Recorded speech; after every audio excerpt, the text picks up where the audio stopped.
Hello and welcome to the Third and Long podcast, the only podcast for NFL punting. I'm your host, Grant Lee. Third and Long podcast is brought to you always by Little Birdie TV, topsport.com.au, Punting Form, and the home of stand-up comedy, The Comics Lounge. What a week we had in the NFL. On the same day, we had the Jets, the Lions, and the Jags win all together for the first time in over 10 years. Time to introduce my friend, Nick Tedeschi, my BFF, pro punter, and the master behind the tipping package to the house. Welcome, Toprope. How are you? What a pleasure to be back here. Good to see you again, Grant. Good to see you again, Jerry. And look, early season NFL, there's not much better than it, and plenty of upsets. But it's been a great start to the year. Well, welcome live from downtown Miami, Florida.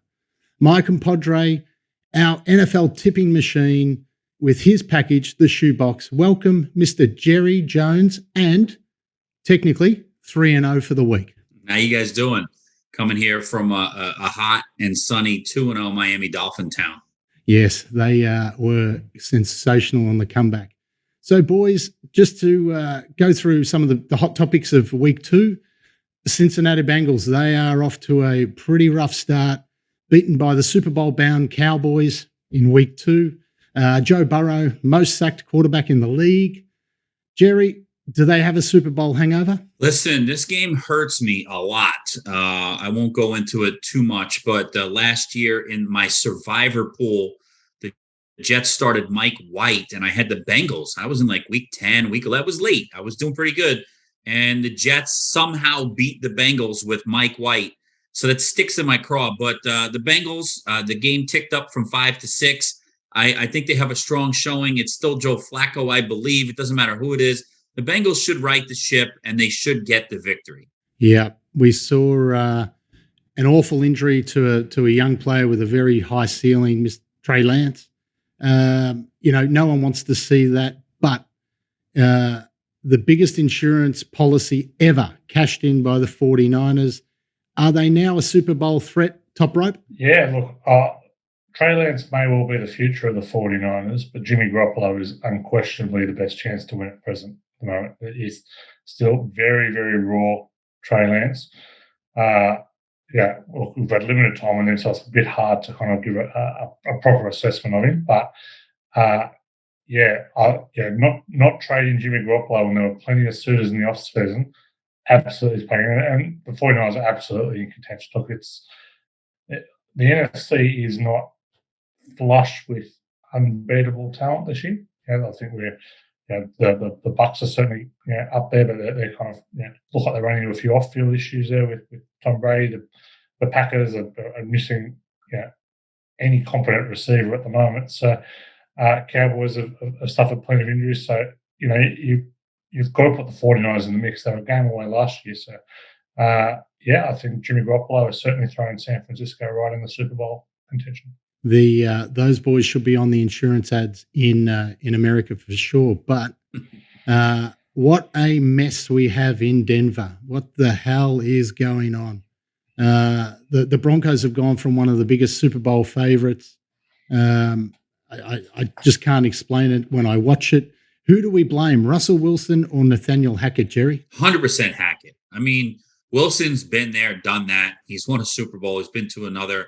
I mean, it's not his fault. It's very frustrating to watch this team. And it got comical that the crowd was counting down the play clock, 5, 4, 3, because they just can't get the play in time. And Russell Wilson's at the line. The clock is hitting 0, and the defensive line is just teeing off on that. You can't hard count. There's no timing. They're getting a great jump. The guy's got to get the play in. He's clueless. He tried a 64-yard field goal to win in week 1. And then last week, he's lining up for a 52-yarder. They get a delay game. Now it's a 57-yarder, and he punts. So he's going to kick from 64 to win the game because he thought it was the right play. And then he punts instead of kicking a 57-yarder. The guy's clueless, man. It's not Russ. It's 100% Hackett. What about when when they had a punt against them and they didn't even have the punt returner out there? So, no, it is definitely a mess. So, once again, we saw Kirk Cousins. The Vikings were one of my Super Bowl picks. He cannot get the job done on primetime games. I don't see how the Vikings are going to win playoff games, let alone the Super Bowl. Are they any chance of making a run if they cannot play the big games? Toprope. No, I didn't like them at the start of the year. They were kind of the trendy tip to take the NFC North there. But what you would expect from someone like Kirk Cousins is if you're not going to hit the deep throw, you're not going to be a threat with your legs, so at least manage the game properly. His game management was abhorrent on Monday. The not only throwing interceptions, how bad some of the interceptions were, and they were nearly all on him, was appalling. Like they had plenty of opportunities to get back into that game, and Cousins threw it away. And the problem that how this feeds down is, Cousins just locks in on Jefferson. All of a sudden, you can put the best corner out like Darius Slay did last week and just kind of come in underneath, well played by him. But it just completely nullifies the Dalvin Cook run game as well, because they're not. Jefferson and Cousins are going to light it up against bad teams, but as soon as they come up against a pretty stout defense, they're in a lot of trouble. So I don't like the Vikings at all this year. Once again, we saw some pretty amazing games in week 2. We witnessed 3 teams down by over 13 points at the start of the fourth quarter, come back and win. How does this happen in the modern era, Jerry? It shouldn't happen in the modern era. But the problem is too many coaches play not to lose. And when you play not to lose, you lose. You played a certain way to get a lead. Just keep playing. Now, there's instances, but some of these coaches start playing with like 10 minutes to go, up 7, trying to bleed the clock. I mean, it's insanity. I mean, 4 minutes to go, you're up 17 points. Go ahead, run 3 times into the line and punt it back, right? But you can't do that with every single lead. I mean, these games, it's one score and one stop, and you're right there. So there's times to play, keep away, and there's times to keep playing. And it's just teams just quit and they can't turn it back on. And we saw that, with the Jets. I mean, that was insane. You saw it with the Dolphins, another one. I mean, it just keeps happening week after week, and it shouldn't. Let's talk about the elephant in the room. The Dallas Cowboys, boys, sensational win. I'd like to say that, I got up at 6 a.m. and I was ready and had my flag and my beanie and everything ready to go. No, I had no intentions of getting up. I was going to watch the game condensed. But my mobile phone was ringing flat out, messages coming through from friends and mates that were like, look at this. This is sensational. So I had to get out of bed, pretended I'd been sitting there the whole time. But anyway, are the Cowboys Super Bowl bound with Cooper Rush? Toprope. Look, it's supporters like you to keep the Cowboys alive. It's well done. Look, Cooper Rush can do a job for them. And there is absolutely no way that the Cowboys are going to start winning with their offense, with their receiving core, and Cooper Rush. They're going to be winning on the back of their defense if they keep winning. And it's Michael Parsons is surely in the box seat for Defensive Player of the Year. He's been he's everywhere at the moment. So I think the Cowboys can get winning. I don't think that's a strong division. We'll get to the Monday night game later. I'm not sure how I got that one, but I cannot believe that the Giants are favoured by a field goal over anyone at the moment. So I know they've won 2 games, but I'd take the Cowboys and that defense end out of the week, particularly against someone like Daniel Jones. So I think they can certainly win the division. I don't think they're Super Bowl bound, but you get Dak back, get a few wins up in this first 8 weeks, you can certainly make the playoffs. Here is hoping, and just for me and my mental state and my life, please, boys, do something. Dak, come back. Thank you, boys. Amazing, and we'll be back shortly. Welcome back, and time for now to The House, brought to you by topsport.com.au. Family owned and operated for 35 years, Bet with a bookie you can trust. Bet with topsport.com.au. Now, boys, it's time for our bookie wrap for week 2. Amazing week there for the punters with the favourites. 11 out of 16 at 62%.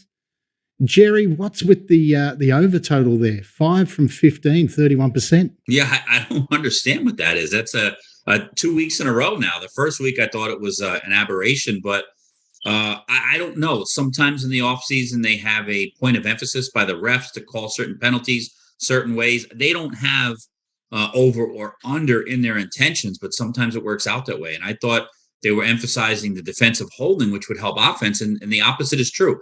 I can't tell you what the reasoning is. All I can tell you is that it should balance out. I don't see overs hitting at a 31% clip the rest of the way. Now, Toprope, it's time for you to take us to the house. Yeah, we had a bit of a push week, actually. So we only got 2 of the 5, but the 2 big bets lobbed. Bet of the week was the Jags. That was one of the easiest watches you'll see. The plus 4.5. They're never in doubt. 24-0 over the 24-0 over the Colts. And we started early with the Chargers. Ended up being the backdoor cover. They were on top most of the game. They looked like they were going to hit the lead, and then a 99-yard interception put them down by 10. But luckily, an injured Justin Herbert showing Willis Reed kind of commitment, struggling out with a busted ribs through the late touchdown to get the backdoor. So something there. Saints looked like they were cruising to a cover. They were up 3-0 into the third quarter, but it wasn't to be there. Again, interception costly that. Well, with the help of you two boys, my TopSport account is looking quite happy at this time of year. So, Jerry, take us to your shoebox. Yeah, I mean, I like it. Can't complain with anything. I actually won the one push we have on there. I actually got a 49.5 on that Monday night game, which was a miracle. I mean, it was 41-7 in the third, and everyone just gave up. Baltimore over, very easy. Patriots squeaked in there, but they were never in doubt. They were in control the whole way and never really sweated anything. Same thing with the 49ers. So 3 pretty much easy winners in that one push. I like everything I did, and if I had to do it again, I would go with the same place. So, all right, boys, it's that time again. Let's get into the first match of the week 3. Las Vegas Raiders versus Tennessee Titans, Monday, nice, 3 a.m. ESPN. Raiders -2, the total 45.5. Tennessee offense looked awful. Derrick Henry looks old and broken, which is a shame for everybody. And the Raiders gave up a W at home after leading in the fourth quarter. What say you, Toprope? You don't love this game from a betting point of view, but there are a couple of angles I'm just working across the board week 3. And it's on the underdogs here. Underdogs are under a touchdown, 115.75 against the spread, dating back to 2000, I think it is. Week 3, dogs off a loss cover at 57.3%. So leaning towards the Titans here. They've covered 4 of the last 5 off a loss, 4 straight off conceding 30+. The Raiders, not a good cover team, very popular with the public, covered just 1 of the last 5 on the road, 1 of the last 8 against a losing team. So I'm going to go with the Titans smallish here. Beautiful. Thank you. Now, game 2, Kansas City Chiefs at the Indianapolis Colts, Monday, 3 a.m. ESPN. The Chiefs are -6.5, and the total is 50. Matt Ryan needs to get going. The Colts are a run dominant team, and that is one of the weaknesses for the Kansas City Chiefs. Where's the play on this one, Jerry? Yeah, this one is like the line has been all over the place. I saw an opener of Kansas City -3. I seen it as high as 7. You quoted 6.5. I'm seeing 5.5s out there. I do like the Colts in this spot against the so-called wise guys. I'll take the 6.5, the line you quoted. I'll take the 5.5. I'll take whatever you got out there. The Colts are one of those teams. I mean, they've looked terrible. They've looked horrendous. They were the trendy pick going into the season with Matt Ryan behind there and Jonathan Taylor and that offensive line. Chiefs look like world beaters. They look unstoppable. But the Colts can play the game that bothers the Chiefs, all right? And that's play keep away. They can smash them with Jonathan Taylor and keep Mahomes off the field. I mean, it's easier said than done, but they're built to do that. So Indianapolis, give me the points, and I could actually see them winning outright. I know, again, if you say Chiefs over the Colts and you say, oh my God, you're crazy if you think the Colts going to win. The spread's only 5.5, so it's not that big of a difference. So give me the Colts. Close game. They may win it, but they're definitely going to cover. No, I'm definitely with you, Jerry. That is a juicy line. All right, boys, match 3, the one I'm looking forward to, the Buffalo Bills at Miami Dolphins, Monday, 3 a.m. on 7, mate. The line, we have the Bills -6, and the total is 52 points. The Bills had their first punt of the season in the third quarter last week, and Miami are coming off a crazy win against the Ravens, and Tua is 0-3 against the Bills. Who are we backing on this one, Toprope? Yeah, great matchup. Leaning towards the Dolphins here, not a lot of confidence. Home dogs with a field goal or more for win in the first 6 weeks, 30-16 against the spread. Miami have covered 5 straight, scoring 30 plus. They've covered 6 of their last 7 at home. Can't make a case against the Bills, though. They're absolutely fine. They put 41 on with ease against the Titans. So leaning towards the Dolphins. But the best play in this game for me is the over. It's a big number here. I think we're at 52 as the latest. But the over is 14-5 when there's a home dog in the first 8 weeks or scoring 35 plus. Over it's at 60.3% when an underdog is off a win. 21-9 when Buffalo are off a win. Give me the over in this one. Love it, Toprope. Match 4, boys. LA Rams at Arizona, Monday, 6:25 a.m. on 7, mate. The Rams are -3.5, and the total is 49.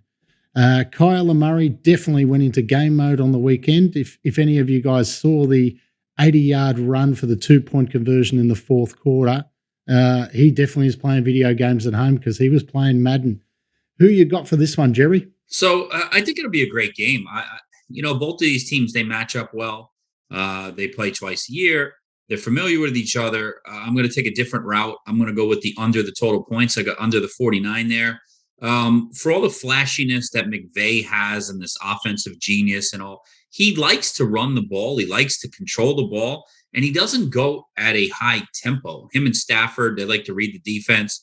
I think that this is going to stay under. I'd flip a coin on the side. I really don't know what's going to go on there. I'm looking for a low-scoring, boring type of game. Let's go under the 49. Wonderful. Now, Battle of the Bays, match 5. Green Bay Packers at Tampa Bay Buccaneers, Monday, 6:25 a.m. ESPN. The line, the Bucks are -1. The total is 41.5. The Bucks are the worst-looking 2-0 team in the NFL. The Packers did exactly what we thought they would to the Bears because that's what they always do. Rodgers always gets a bit frustrated when he goes up against Brady. Where should the punters put their dollars on this one, Toprope? Yeah, very surprised the total's so low here. I know that both teams have struggled with their offenses through 2 weeks, but this is Rodgers against Brady. These are two teams that can score pretty freely. So I'm on the over here. 5-1 when Green Bay are off a win the over. 22-6 when the Bucks are off allowing 15 or fewer. So going around the over 41.5 there. Look, on the side, very hard. Leaning towards Green Bay here. They've covered 9 of 12 against a winning team.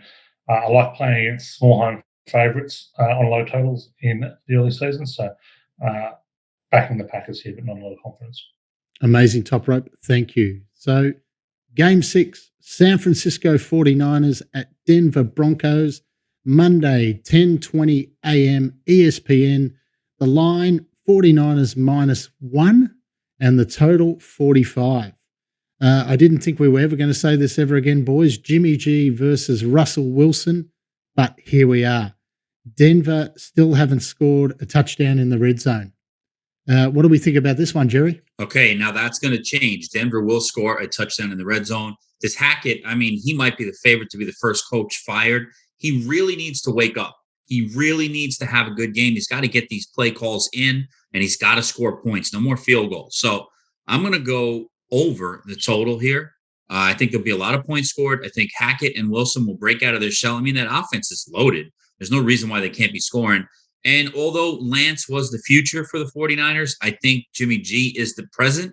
I think he is better for the team right now. I think they cut bait a little too soon. And they actually used him as an insurance policy for another quarterback to get hurt so that they could trade and get a haul back. And it wound up being their own insurance policy. So right move for the wrong reason, but they got Jimmy G. We got Russell Wilson. Let's go ahead and go over the total points. All right, drum roll. Game 7.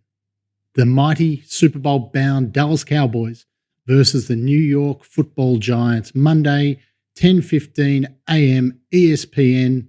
The line, Giants -1. The total, 39.5. The Giants look like probably the best 2-0 team still running around. Speaking of 2-0, Cooper Rush. That's his record as a starter. Look out, Dak. Where's the love on this one, Toprope? Yeah, love this as a betting game, which has been pretty unusual for Monday nights over the last few years. But I mentioned earlier, I'm running the Cowboys, very much playing against the Giants here. Giants have covered just 10 of their last 33 at home, one of their last 5 division games. I know Brian Dable's their coach now. I know there's been a change of regime, but still happy to bet against Daniel Jones and the Giants. The Cowboys, they've covered 7 in their last 24. They've covered 20 in their last 27 division games. Good bet, the Cowboys. Great bet, the under. Absolutely love the under, even on the low total here. The under, we mentioned earlier, the Cowboys are trying to win on defense. Dable is not letting Daniel Jones off the leash. I'm not even sure he wants Daniel Jones his quarterback the way we've seen some of the sideline interactions so far. The under is 8-1 on the Cowboys are off a win. But the Giants under 20-7 when they're at home, 22-8 when they're off a win, 22-5 overall. Give me the under. I think it was 39.5. Wonderful. Now, amazing insight, boys. Thank you so much. Once again, I do thank both of you. My TopSport account does look very fat at the moment. So for everyone out there, check out littlebirdie.live. In the Little Birdie shop, you will find To the House and the Shoebox available for $22 a week.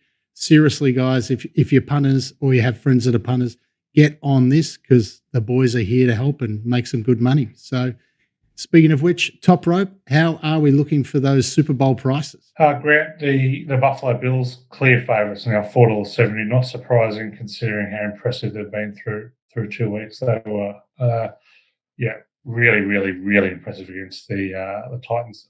The Eagles, they've been a big fan as well. They're into $11, fourth favourite. Maybe a little short for my liking. I couldn't have them there. Chargers in the $14. Justin Herbert injury's got to be a little bit of a concern there. But Buffalo Bills clear standout for me. Their levels above everyone else at the moment. So each week we're granted $100 to invest for our charity of choice. Thank you to topsport.com.au. TopSport, Australia's biggest betting bookie. Guys, I don't want to rub it in, but in week 2, we had 6 teams that were still 2-0. The Miami Dolphins, the Bills, the Bucks, Kansas City, New York, Football Giants, Philly, and Grant Lee, 2-0 with my tip of the Jags +4. So how did you go, Toprope? Well, as I told former host MG when he asked for the tip, I tipped the Jags +4, but then he goes, do you want to run the same as Grant? And I said, well, I'll change it up and we'll mix it up, and I've gone the Saints. So that's a loss. It doesn't matter how you got there, though. It's still the L.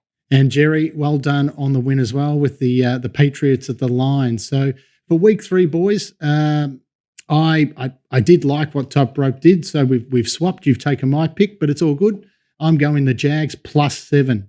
Who have you got, Toprope? I'm going to Colts +5.5. Agree with everything Jerry said earlier. Absolutely love the Colts this week. Jerry, what say you? Yeah, I'm going with my revenge game that I hinted to earlier. The Cincinnati Bengals, the Super Bowl representative. They just look terrible, but they'll snack out of it. They get the Jets team that, a little frisky. Big win last week against the Browns. It was a miracle. They might be off a little bit of a high. I think it's a mismatch in talent.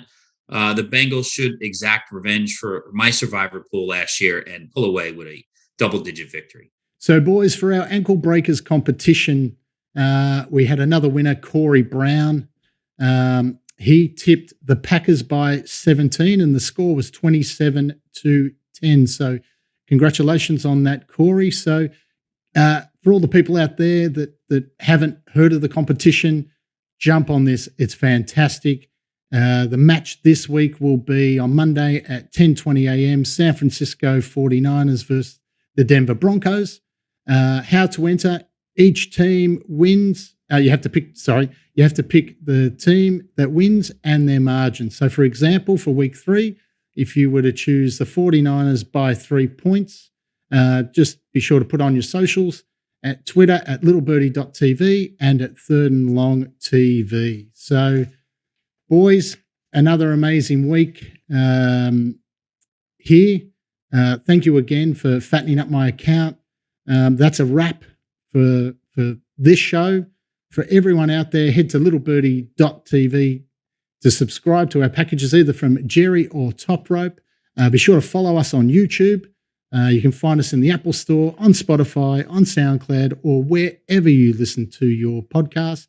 Also, follow us at littlebirdie.tv, at Third and Long TV on Twitter and Insta.